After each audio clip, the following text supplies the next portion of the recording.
მებო, დედებო, მამებო, კიდევ ერთხელ მოგესალმებით.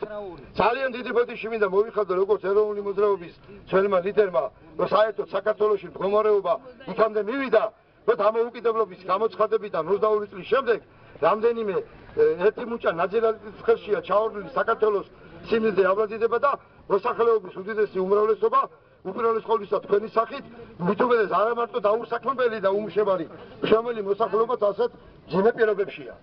აქ არის ერთი რამე გასაკეთებელი. თქვენი ყველა მოთხოვნა, ჩემო კაზრეთელებო, ჩემო ბოლნისელებო, ჩემო ქართველებო არის აბსოლუტურად 100% სამართლიანი.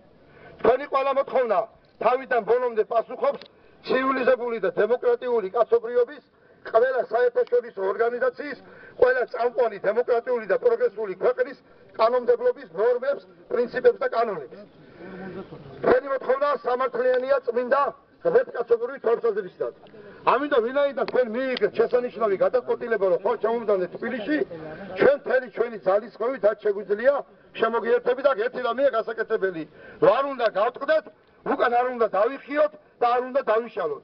თქვენს ერთიანობაზე, თქვენს გაუტეხლობაზე და თქვენს პრინციპულობაზე თავიდან ბოლომდე დამოკიდებულია ამ საქმის წარმატება, ამ საქმის გამარჯვება და გვირგვინება და ამ საქმის გამარჯვება და გვირგვინება ქართული ერის ისტორიას და საქართველოს ისტორიას შემოატრიალებს 180 გრადუსით უკეთესობისაკენ. წინაღამ წამომსთა 360 გრადუსი ერთხელ ჯაბა იოსელიანს ეუბნება თათო ზეიკიძე ბატონო ჯაბა გამოსწორდიო 360 გრადუსით შემოტრიალდი და ისევ იქნოს რომ შემოატრიალებს ამიტომ აქ უკან დასახელების არ არის მე რაც შემიძლია ყველა ადამიანს ვისაც ვიცნობ და ვისაც არ ვიცნობ ტელეფონით უშუალო კონტაქტებით ვიდეოთი გაზეთით აუცილებლად ვიმართა დაინახავთ ეხლა წინასწარ ლაპარაკი და თამახი განუყავს ეს დღეები იმიდაც არის კარგი რომ ყველა ბოლნისელი და ყველა ამ აქციის მონაწილე თქვენი თვალები დაინახავთ და თქვენ სხეულზე იცნობთ იმას ვინ არის მართლა ქართველი და ვის უყვარს ერი და სამშობლო და ვის ჭირდება ნებისმიერი სიტუაციის გამოყენება თავისი ბინძური სახელმწიფო პოლიტიკური და ვიცი ინტერესებისათვის. სხვათა შორის ის ფაქტი რომ ტელევიზიები ნებისმიერ თქვენ აი როს მიყვარს გესახში ნახეთ ესეთი რაღაცები რო ხდება ქვეყანაში ტელევიზიები ერთმანეთს ეჯიბრებიან რომ გადაიღონ.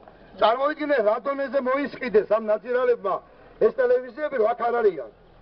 ამაზე იფიქრეთ ადამიანებმა, ამიტომ ჩვენ ახლა ჩვენ რატომ უნდა გავიმართოთ? ჩვენත් აქ უპატრონო ხალხი.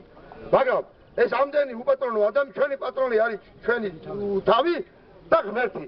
მე აუცილებლად საქართველოს კათოლიკოს პატრიარქს მიმართავ, იმიტომ რომ საქართველოს კათოლიკოს პატრიარქის ერთი სიტყვა უფრო მეც ნიშნავს ვიდრე ნებისმიერი ერთად აღებული პოლიტიკოს საქართველოს კათოლიკოს პატრიარქი და თქვენ აქ ძირითადად ხართ მართლმადიდებელი ქრისტიანები რომ ციყოს აქ ვინმე არამართლმადიდებელი ეგ პრობლემა არ არის საქართველოს კათოლიკოს პატრიარქის მოვალეობა ღვთისმშობლაში არის ადამიანთა კეთილდღეობისათვის ბრძოლა მით უმეტესად პატრიარქს იმას ყველა თქვით რომ ჯარის შეკრიბოს და პატრიარქს თორსა ერთი კაცური ქრისტიანული საპატრიარქო საეკლესიო სიტყვა თქვას სიმართლის თქვენ ხარაზე კი არა მე თქვენ გვერდით თქვენ ხოლმე იმიტომ რომ თქვენ ხართ თავიდან ბოლომდე მართლები.